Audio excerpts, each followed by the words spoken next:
하나님 마음이 성경 가운데 담겨져 있다는 것을 누가 모르겠어요? 그러나 담겨진 하나님의 마음을 어떻게 선명하게 명료하게 잘 이해할 수 있을까? 오늘 저는 두 가지의 관점을 말씀드리려고 합니다. 하나는 거시적 관점, 또 하나는 미시적 관점인데요. 거시적이라는 말은 큰 시각적 관점이라는 말입니다. 깊고 넓고 큰 시각적 관점. 미시적 관점은 우리의 삶의 직면에 있는 우리의 개인적 사건이라든지 우리가 좁은 자리에서 개인적으로 만날 수 있는 관점을 말씀을 드리고 싶어요.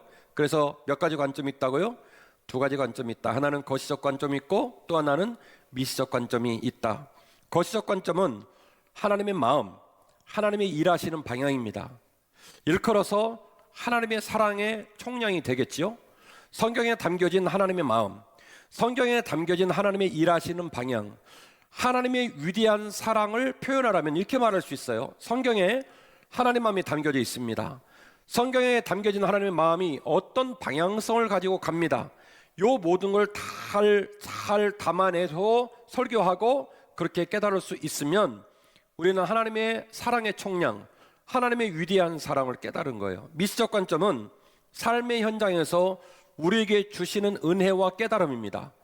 말씀을 들으면서 개인적으로 하나님을 만나고 말씀을 들으면서 깨달아지고 말씀을 들으면서 변화되어지는 사건, 그것을 미시적 관점이라고 말씀드릴 수가 있지요. 안타까운 문제는 한국교회 지도자들과 성도들이 여전히 개인적인 은혜의 사건과 삶의 자리에서 개인적으로 경험하는 그 경험과 간증에 몹시도 집중하고 있더라는 것입니다. 아무리 하나님의 거시적 관점 속에서 하나님의 뜻을 알고 하나님의 방향을 안다 할지라도 목사와 신자가 삶의 개인적 자리에서 하나님을 인격적으로 경험하지 못하면 그것은 아무런 힘이 되지 않습니다. 하여 미시적 관점에 하나님을 알고 하나님을 만나고 하나님을 경험해야 된다는 것 매우 중요한 일입니다만, 그러나 우리가 적어도 피조물로서 조물주신 하나님의 마음을 헤아리고 하나님 아버지께서 우리를 이끌어 가실 하나님의 방향을 깨달아야 한다면 하나님을 우리의 의식과 우리의 판단과 우리의 생각의 범주에 가두어 놓고 나의 필요한 하나님으로서 쓰고 그렇게 하나님을 인식하는 것은 건강한 하나님에 대한 인식은 아니라는 겁니다. 그래서 오늘 말씀은 우리가 우리의 개인적인 경험과 개인적인 생각과 생각의 범주를 넘어 우리의 신분이 피조물일진데 피조물을 만드신 창조주 조물주의 관점에서 하나님의 마음과 하나님의 일하시는 방향과 하나님의 사랑의 총량을 조금이라도 깨달을 수 있다면 우리는 오늘 하나님의 마음을 담아서 우리의 남은 시간 가운데 좀 더 달라진 모습으로 좀 더 달라진 삶의 자리에서 하나님께 영광 돌리는 저와 여러분이 될 줄로 믿습니다. 방금 말씀드린 대로 첫 번째 함께 나눌 말씀은 거시적 관점의 하나님에 대한 이해입니다. 하나님의 마음, 하나님의 일하시는 방향에 반드시 눈떠야 합니다. 하나님의 마음, 하나님의 일하시는 방향에 반드시 눈떠야 할 줄로 믿습니다. 오늘 본문은 신약성경의 유일한 역사책인 사도행전의 흐름 중 사도행전의 흐름을 180도 선회를 시킨 유대 기독교인들의 입장에서는 한 번도 경험치 못한 혹은 도저히 감당할 수 없는 일을 감당하겠노라고 결심을 했던 역사적 사건 가운데 그 역할을 했던 베드로의 변증과 베드로의 간증이 담겨진 본문을 우리가 함께 읽으셨습니다. 그리고 오늘 본문의 말씀의 진의를 잘 파악하기 위해서는 오늘 본문의 말씀의 앞에 나오는 내용에 대한 전 이해가 좀 필요합니다. 사도행전 10장 1절 이하의 본문은 다음과 같이 기록을 하고 있습니다. 이달리아의 군대 장관 백부장 고넬료는 이탈리아입니다. 로마의 군대 장관, 이방인 중에서도 상이방인인 이달리아의 군대 장관 백부장 고넬료는 첫 번째 경건했고, 두 번째 온 가족과 함께 하나님을 경외했고, 세 번째 가난하고 힘든 사람들을 항상 돌봤고, 네 번째 항상 무시로 기도하는 사람이었다. 요 네 가지가 이방인 중에 상이방인이었던 백부장 고넬료의 삶에 대한 기술입니다. 아주 몹시도 당황스럽고 이상한 일입니다. 그는 로마 사람입니다. 그는 이방인입니다. 오히려 유대인을 감시하고 관리하라고 본 나라에서 유대에 파송을 받은 백부장입니다. 그런데 어떻게 된 일인지 그는 경건했다고 했습니다. 그는 온 가족과 함께 하나님을 경외했다고 말했습니다. 이 말은 이미 백부장 고넬료의 믿음이 자신을 구원한 믿음일 뿐만이 아니라 그의 부인과 그의 자녀들에게 전통과 유산으로 작동되고 있는 가족적 복음을 갖고 있었다는 얘기고요.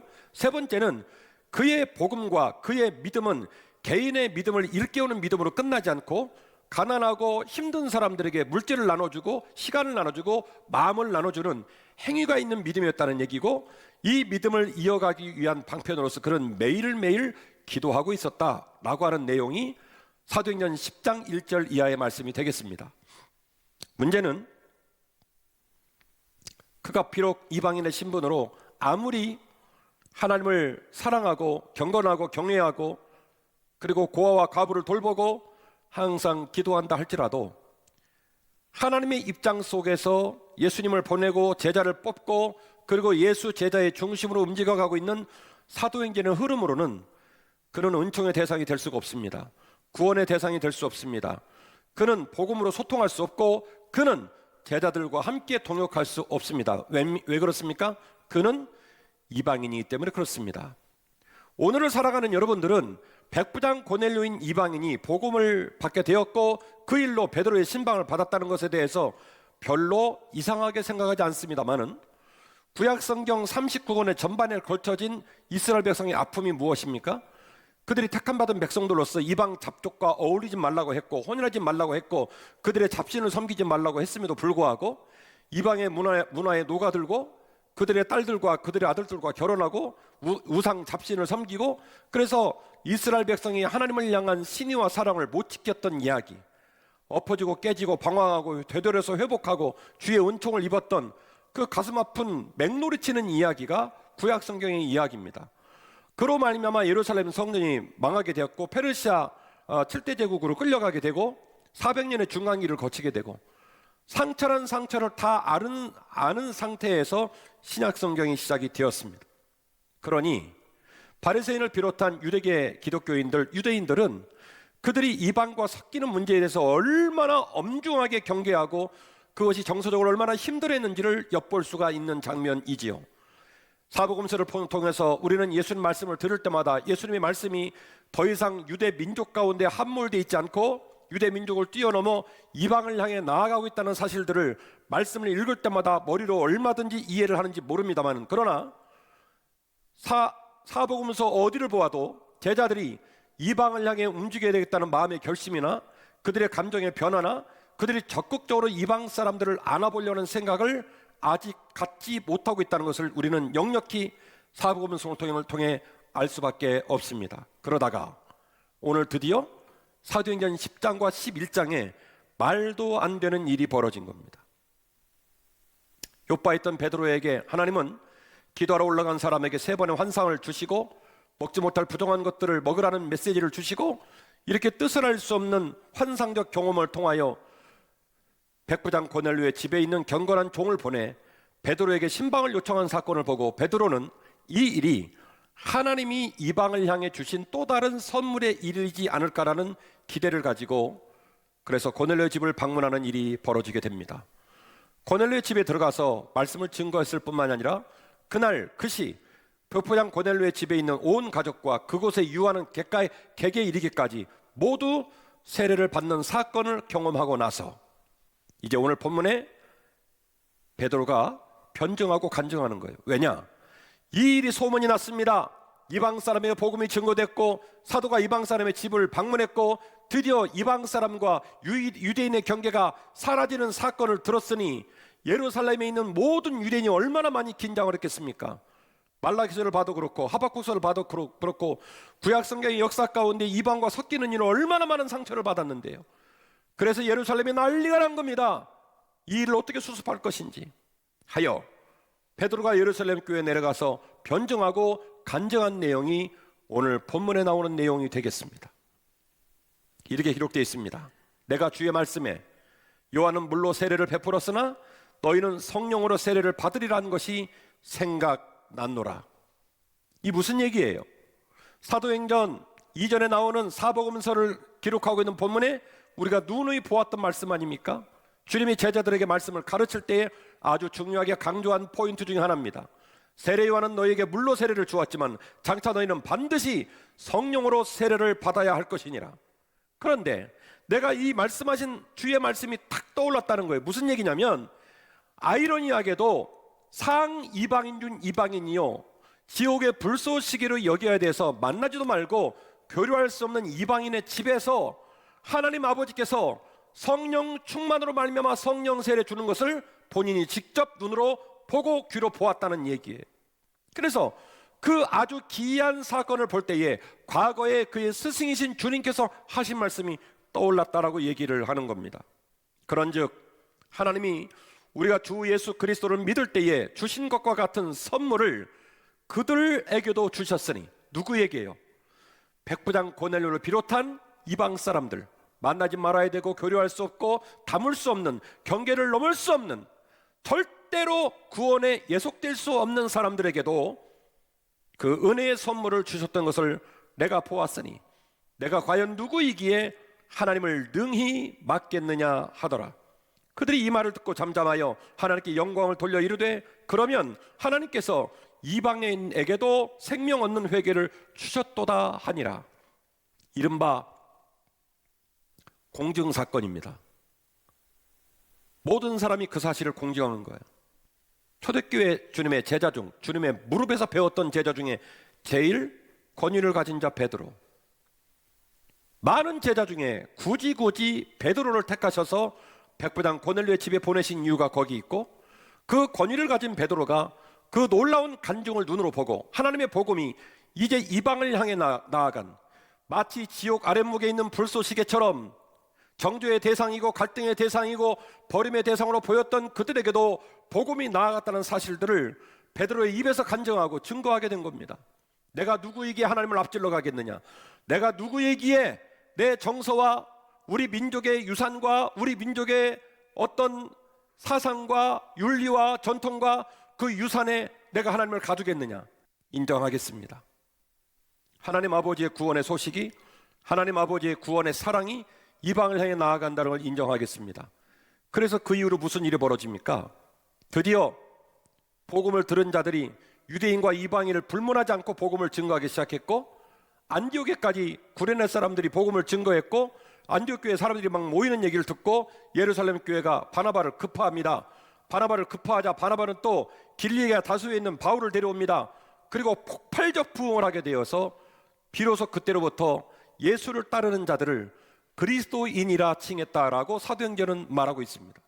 사도행전 2장 43절 이하의 본문이 이 땅에 한 번도 존재한 적이 없는 예수 공동체를 출발시키고 교회가 폭발적으로 출발했던 스타팅 포인트를 2장 43절 이하가 말한다고 한다면, 바야흐로 사도행전 10장, 11장, 12장을 건너가면서 그 복음이 다시 한번 점프를 하여 전혀 다른 세계로, 전혀 다른 관점으로 확장되는 놀라운 터닝 포인트, 180도 아니면 360도로 확장되는 놀라운 사건이 사도행전 11장 가운데 고스란히 담겨져 있다는 것입니다.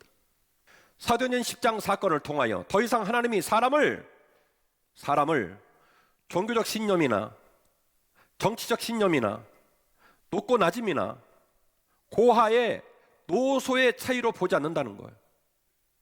모든 민족, 모든 사람이 하나님의 복음 앞에 노출되어 있고 하나님의 사랑의 대상이고 잃어버린 주의 백성이고, 그리고 그 복음 앞에 반응을 보인 모든 자에게 하나님이 구원을 선물로 주신다는 사실을 본인이 깨닫게 되었다.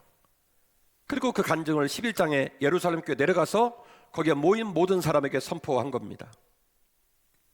다시 좀 정리를 할게요. 제가 다소 현대 개신교 지도자들과 성도들이 거시적 하나님의 관점에 관하여 귀 기울이지 않거나 관심이 없거나 이 사실을 강조하여 가르치지 않는 경향이 있다라고 설교의 서두에 말씀을 드렸습니다. 한 사람의 목회자가, 한 사람의 신자가 삶의 자리에 미시적 관점, 나의 하나님이 누군지, 내가 어떤 관점으로 하나님을 만났는지, 하나님이 내 삶 가운데 어떤 은혜를 주셨는지 반드시 고백하고 반드시 만나야 되는 것이 중요합니다만은, 그러나 하나님은 심부름센터 소장이 아니에요. 하나님은 피조물이 소유하는 마스코트가 아니에요. 하나님은 조물주이시고 우리는 그분의 피조물 중에 하나일 뿐입니다.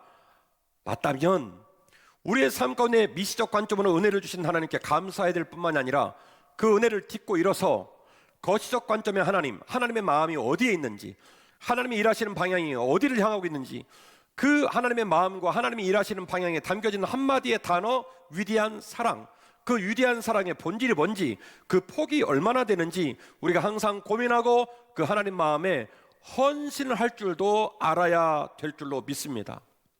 하나님의 마음은 이 땅 모든 사람을 구원하시는 위대한 사랑의 마음이십니다. 하나님이 세상을 이처럼 사랑하사 독생자를 주셨으니 이는 그를 믿는 자마다 멸망하지 않고 영생을 얻게 하려 하심이라. 하나님이 그 아들을 세상에 보내신 것은 세상을 심판하려 하심이 아니요 그로 말미암아 세상이 구원을 받게 하려 하심이니라. 주 예수 그리스도 당신의 외아들을 이 땅에 보내 죽기까지 순종하신 마지막 이유는 이 땅 모든 백성이 마지막 순간까지, 마지막 한 사람까지 구원받기를 원하시는 하나님의 마음, 명백하게 이것이 하나님의 마음입니다. 하나님의 그 마음이 어떤 방향으로 일하실까? 어떤 방향으로 일하실까? 모든 민족을 위해 지금도 하나님은 간절히 구원받기 위해 일하십니다. 그래서 목회자와 성도, 교회는 하나님의 거시적 관점에 반드시 눈 떠야 하는 것입니다. 미시적 관점입니다. 체험과 간증은 하나님의 사랑에 참여하는 사건입니다. 개인적인 중생, 제자의 삶을 향한 순종과 따름의 삶, 그 도정에 놓인 개인의 변화와 축복의 간증, 이 모든 것들은 위대한 하나님의 나라를 나의 하나님으로 경험하는 시간이고, 사변적인 기독교가 한 개인의 신앙고백으로 자리하는 기적 같은 사건입니다. 그래서 반드시 미시적 관점의 하나님에 대한 만남이 필요합니다. 여러분이 돈을 벌고 자녀를 양육하고 가정을 이끌어가고 여러분의 개인의 삶을 이끌어갈 때에 시간을 어떻게 선택하고 물질을 어떻게 선택하고 관계를 어떻게 선택할지를 보면 여러분 안에 미시적 관점의 하나님과의 인격적 관계가 있는지 없는지 다른 사람이 알까요, 모를까요? 죄송합니다만은 다 압니다. 한국교회가 개인의 중생과 구원을 강조하고 순종과 따름을 통한 간증을 경험케 하는 것은 매우 잘한 일입니다만은 마치 사상 누각처럼 고난과 유혹 속에서도 여전히 굳건한 신앙인 교회가 되기 위해서는 신앙에 대한 거시적 관점과 미시적 관점이 반드시 조화를 이루어야 한다는 것이 오늘 말씀을 증거하는 설교자인 제 입장입니다. 내면적으로는, 개인적으로는 미시적 관점 하나님을 반드시 만나야 하며, 그것이 공동체가 되었을 때 하나님은 어떤 분입니까? 십자가는 어떤 십자가입니까? 하나님 마음은 어떻습니까? 교회는 어디로 갑니까? 코로나 폭발해서 당신들은 어떤 목사고 어떤 성도가 어떤 교회입니까? 라는 질문을 받으면 그 질문에 대한 답은 내 입장에 미시적 관점으로 말하면 큰일 나요. 어떻게 봐야 돼요? 거시적 관점으로 봐야 돼요. 미시오다이, 하나님의 선교, 하나님의 일하심, 창조 이후로 지금까지 역사를 이끌어 가시는 하나님의 눈과 하나님의 방향성과 하나님 마음으로 답변을 해야죠. 그게 온당한 답변입니다. 그래서 건강한 교회, 건강한 신앙은 거시적 관점과 미시적 관점이 조화를 잘 이루어야 돼요. 오늘 말씀의 결론입니다. 온전한 사랑이 되어 빛과 소금으로 섬겨야 할 줄로 믿습니다. 말씀의 성인이 되고 말씀의 어른이 되면 그는 장성한 자가 되어 지각을 가지고 선악을 분별하고 딱딱한 것도 무거운 것도 쌉쌀한 것도 먹을 줄 아는, 소화할 줄 아는, 그래서 자신의 신념과 자신의 입장을 뛰어넘어 하나님 마음에 헌신하고 하나님 마음을 고민할 수 있는 믿음의 역량까지 커진다는 메시지가 오늘 우리에게 다가오고 있습니다. 이 말씀의 반응을 보이기를 주의 이름으로 축원합니다. 하나님의 마음, 하나님의 사랑이 무엇입니까? 이 땅 모든 인간을 잃어버린 백성을 그리워하며 그들이 구원받기를 원하시는 위대한 사랑이십니다. 하나님의 사랑의 경계는 어디까지입니까? 하나님의 일하심은 지금도 이 땅 모든 백성의 삶의 자리를 향하고 계십니다. 부인할 수 없는, 한참이나 부족하고 병들어보는 우리의 사랑은 미처 깨달을 수 없는 하나님의 사랑의 지평, 방향성, 그 큰 에너지. 하나님은 여전히 이 땅 모든 민족이 구원받기를 원하고 계십니다. 하나님의 사랑을 생각한다면 한참 못 미치는 사랑이고 무지하고 어리석은 사랑이며 결국 길을 잃어버린 사랑은 아니던가요? 사랑을 말하지만 출발점도 목적지도 모르고 그저 함부로 입에 달고 다니는 사랑, 그런 빛바랜 사랑은 아닐까요? 국민들이 피를 흘리고 시민들이 운다면 우리도 그들 곁에서 같이 울어주고 그들의 고난을 같이 감내하며 두벅두벅 걸어가야 한다고 저는 믿어요. 제가 오늘 작정하고 이 강대상에 선 것은 한국교회 강대상과 십자가와 목사와 신자의 언어가 뉴스에 가끔 등장하는 그런 언어만 있지 않다는 것을 보여주고 싶었어요. 제가 유명한 목사는 아니지만, 제가 한국교회를 대표할 수는 없지만, 그러나 저라도, 우리 교회라도 우리 입장과 처지를 떠나서 하나님의 눈으로, 하나님의 마음으로, 하나님의 관점으로 세상을 바라보고 세상을 섬길 수 있는 그런 메시지가 이 강대상 어딘가에서는 선포되어야 되지 않을까, 그런 유중한 마음을 가지고 일주일 동안 말씀을 준비했습니다. 적어도 세상 사람들은 자기 이권을 따라 목소리를 낸다지만, 목사님은, 교회는, 성도들은 그래도 조금이라도 이권을 좀 뛰어넘어야 되지 않을까요? 이 땅은 남북으로 갈라져 있다 보니 좌적인 성향을 가진 사람도 있고 우적인 성향을 가진 사람도 있습니다. 그건 남북이 갈라져 있는 민족의 눈물입니다. 그리고 전도를 하다 보면 좌적인 성향에 되신 분도 교회에 오고 우적인 성향도 오실 거고요. 제발 한빛교회에서는 그러지 마세요. 우적인 성향을 가져서 좌적인 성향을 가진 자들을 정죄하고 함부로 말하지 말고, 좌적인 성향을 가진 분들도 우적인 성향을 가진 분들의 삶의 자리와 노고와 수고를 함부로 여기면 안 돼요. 높은 자나 낮은 자나, 연세 많은 자나 젊은 자나 모든 사람을 담아낼 수 있고 섬길 수 있는 너른 가슴을 가진 그런 공동체가 교회 아닐까요? 성숙한 인격과 품격 있는 신앙은 하나님을 가두고 하나님을 내 이념 가운데, 내 사상과 가치관 가운데 함몰시키지 않고 오히려 나를 하나님의 관점과 하나님의 마음과 하나님의 일하심으로 끌어올리려고 몸부림치는 곳에 믿음의 성숙함과 품격이 있는 거예요. 무례한 그리스도인, 비이성적인 그리스도인, 심각한 모순과 위선에 빠져있는 그리스도인, 길을 잃어버린 사랑, 맛을 잃어버린 소금이 오늘 우리의 민낯은 아닌가 생각해 보게 됩니다. 오늘 말씀 제목은 길을 잃어버린 사랑입니다. 쉼없이 사랑이 선포되고 있지만 우리가 정말로 사랑의 방향과 사랑의 길과 사랑의 가치를 잘 알고 그 사랑을 담아내고 있는지. 오래간만에 엄중한 말씀을 나누었습니다마는 이 눅눅한 말씀이 여러분에게 도전을 주고 고민이 되고, 그리고 이 땅 시민과 우리 인생의 벗들을 다시 새롭게 섬길 수 있는 계기가 되었으면 좋겠습니다.